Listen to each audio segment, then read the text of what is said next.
The drums would not stop beating. Smoke rose into the night sky while villagers ran across the market square carrying buckets of water and screaming in panic.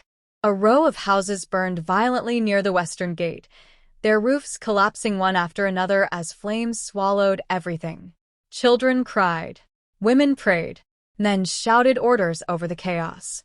And in the middle of it all, King Obesai stood on the palace balcony with fear hiding behind his eyes. Because this was the third disaster in 7 days. First, the river dried up overnight. Then livestock began dying mysteriously. Now fire consumed the village itself. Something was terribly wrong. Very wrong. But none of them knew that the curse began the very day they chased away the girl that could not talk. Months earlier, life in Amuaka village had been peaceful. Farmers returned home smiling after harvest. Children played barefoot across the dusty roads. Drums and laughter filled the air every evening. Among the villagers lived a humble family loved by almost everyone. Adana and her husband Chike. They were hard-working people who never fought anyone, never owed debts, never caused trouble. And after many years of trying for a child, the gods finally blessed them with a daughter. Her name was Zina.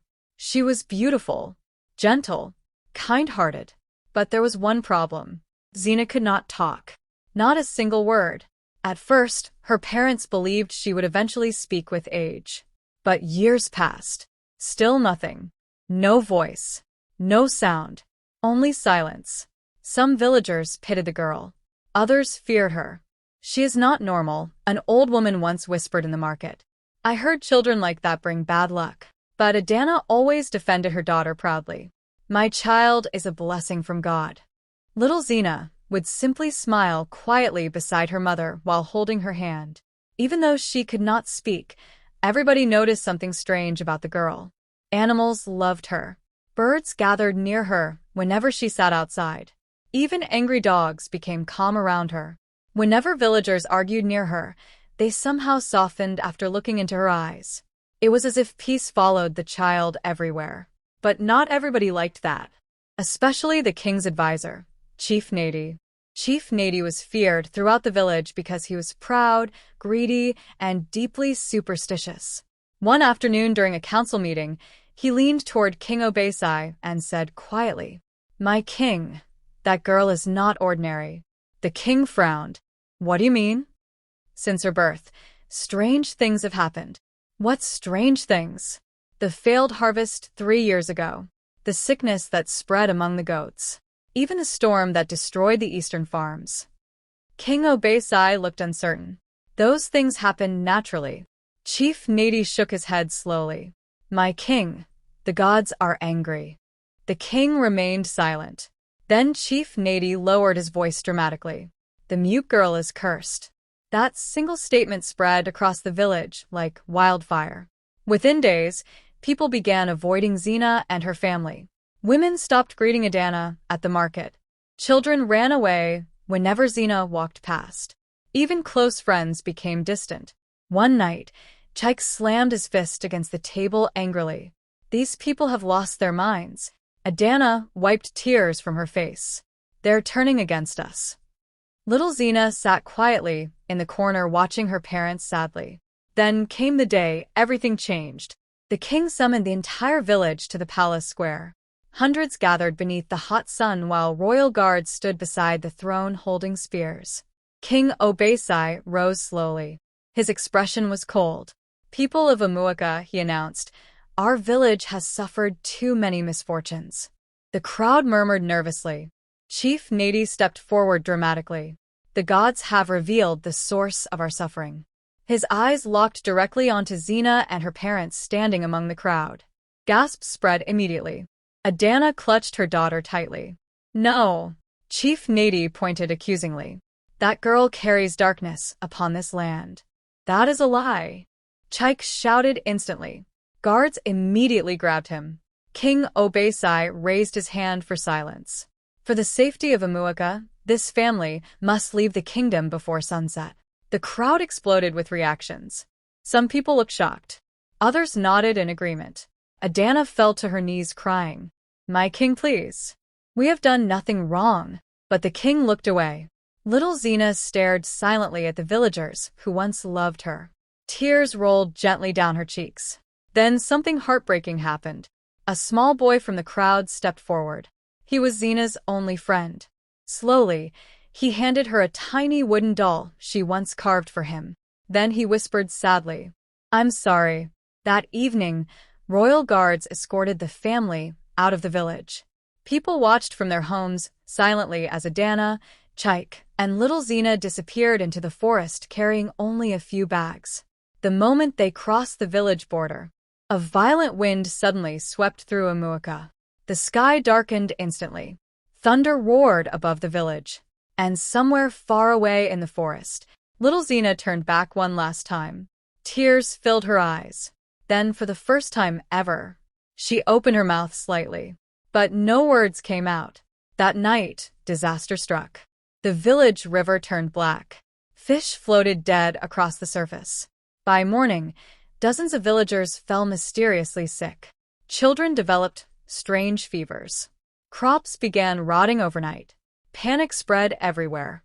Within days, the once peaceful kingdom became a nightmare. People crowded outside the palace demanding answers. "My child is dying. Our farms are destroyed. The gods have abandoned us." King Obesai became terrified. Even Chief Nadi began losing confidence. Then came the worst disaster of all. 3 nights later, the sacred shrine caught fire by itself. Villagers screamed as flames consumed the holy building. Everyone believed the gods were furious.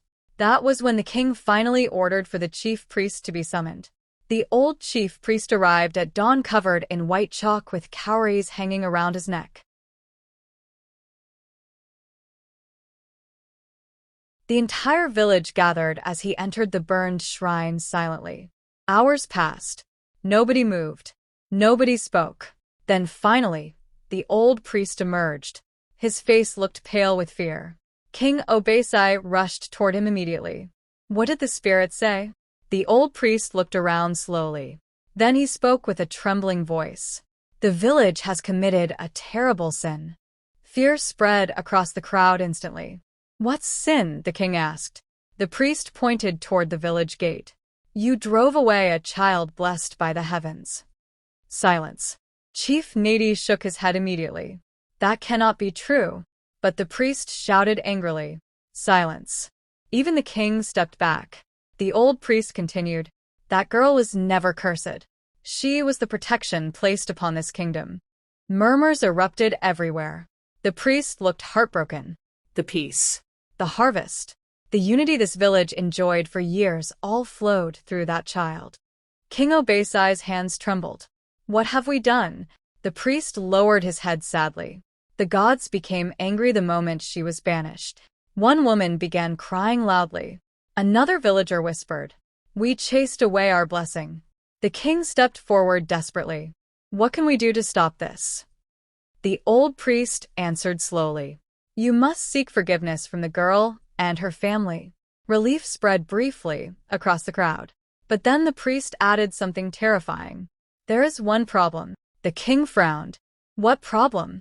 The priest looked toward the dark forest beyond the kingdom. "Nobody knows where they are." Fear swallowed the village whole. Search parties were sent immediately.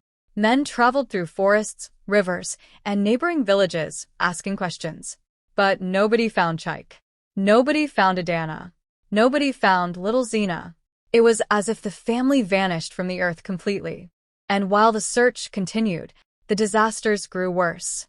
A deadly sickness spread through Amuaka. Strong men suddenly collapsed during work. The market roof caved in during heavy rain. Lightning struck the palace tree. Pregnant women lost children. The village became cursed with endless suffering. People stopped sleeping peacefully. Drums no longer played at night. Laughter disappeared completely. Every morning brought a new tragedy. And each time, the villagers remembered the silent girl they rejected. Months passed, still no sign of the family. One evening, King Obesai sat alone inside the palace looking broken and exhausted. His beard had grown rough. Dark circles surrounded his eyes. Chief Nadi entered quietly. For the first time in years, The proud advisor looked afraid. My king. King Obasai glared at him bitterly. You destroyed this kingdom. Chief Nadi lowered his head. I was wrong. Wrong, the king snapped angrily. Because of your fear, innocent people suffer every day. The advisor fell to his knees crying. I only wanted to protect the village, but you destroyed it. At that same moment outside the palace, villagers gathered around another funeral. A young child had died from sickness. The mother screamed uncontrollably while clutching the tiny body. An old woman shook her head sadly. This village lost its peace the day we chased away that girl. Others nodded silently. Deep down, everybody knew it was true. The curse would never end. Not until forgiveness was found. But forgiveness could not be found, because the girl that could not talk was gone. And with her disappeared the only peace Amuaka village had ever known. If this story touched you, don't forget to like the video, subscribe to the channel, and comment below. Do you think the village deserved forgiveness after what they did to Xena and her family?